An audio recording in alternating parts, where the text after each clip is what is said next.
So my process didn't even end. I typically, the part of my process that maybe I haven't expressed is that I use a rainbow road to get into an Akashic record. So I'm in the rainbow road, and it's, healing frequency and balancing to emotion so that I can kind of be void of emotion going into any of these readings. And so I typically am like immersed within the colors of and the frequencies of the rainbow, and that's how I start my process. So I didn't even get out of the rainbow, and I'm in the rainbow, and actually for this person, I start like swimming in this rainbow, and this rainbow becomes this stream that I start swimming in, and it starts going like up and down, and it's just like almost a geyser that's pushing me, and then all of a sudden I come up and out through basically like a geyser in the earth, and I see it's like a landscape like Mount Shasta and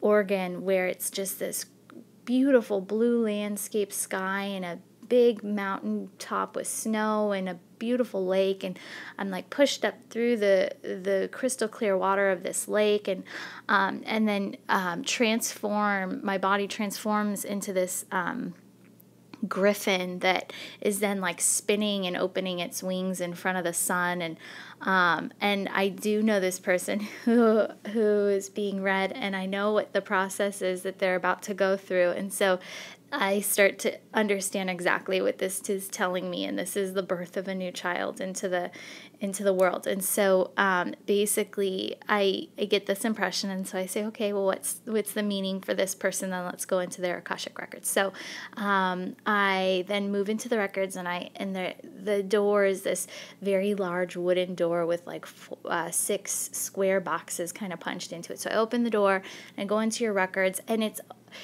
like the form of an igloo almost, where it's like that rounded ceiling, but it's all mosaic tiled with just like beautiful blues, and it's large. And so I walk in, and it's almost like a huge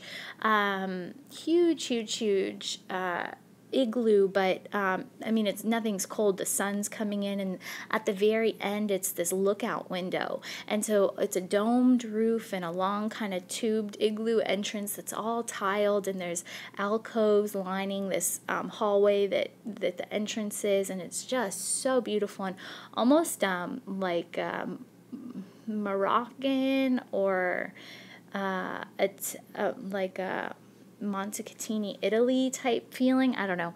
And so as I go in, then I call on, and I'm sitting in this like beautiful room with like a rug on the floor, and it's like that what do they call those? I think it's Italian style floor tile that's like clay looking. I know there's a name for it. And so we're sitting in these 2 chairs that are on this rug, and right next to this huge expansive window that's just looking out into this open ravine that's just sun pouring in. And so I begin to ask your higher self what is most important for you to know right now. And so I get the message is that you need to stop giving, and it's all about receiving right now for you, which is really interesting coming into the phase of your life. And they said everything's changing. All the energy around you is changing right now. But they said this next phase in your life is going to be a time where you get taught how to develop your intuitive abilities. And so I see with this new little person that's coming into your life, I saw and the visual actually connected for me, because the griffin, I've actually had a griffin come to me when I was ready to open up my third eye center, and this griffin did something with me and opened up my third eye center. And the fact that your little bundle of joy came into the world and danced in front of the sun as this griffin, to me means that maybe this is going to be a catalyst. This new little person is going to be a catalyst to help you open up your intuitive centers.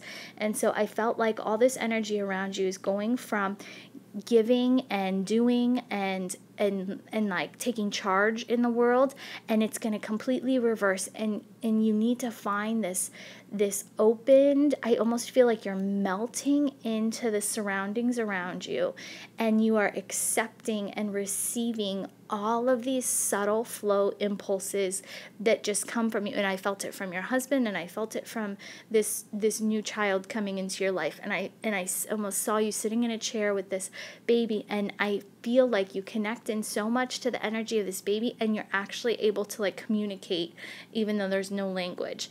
And any mother would say, yes, of course we can communicate with our children, but I feel like you're actually able to receive impulses from both parties in your life. But I feel like it's this transition for you where you have to melt into your surroundings and release control and be completely in this receptive state. So I then asked what the meaning of the building was that we were in, and got instantly that this was your third eye center, like actually how we were looking out in this like big window that, you know, the tunnel kind of led to this big window.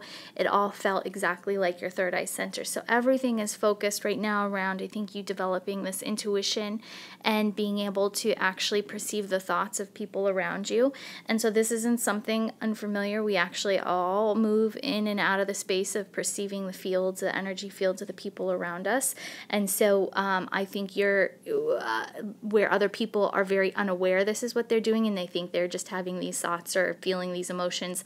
I feel like you're actually going to know that you're picking up on the thoughts of these people that are surrounding you. So this is the process, but it's going to require you to let go and completely just it's like departiculating. I feel like you're just like melting into your surroundings, and by melting into the surroundings, you're going to be able to like be in a subtle enough energy field that you're going to be able to understand exactly what's going on around you, and this is how you're developing your third eye center and that clairvoyant center. So that's what I got in Life and Love.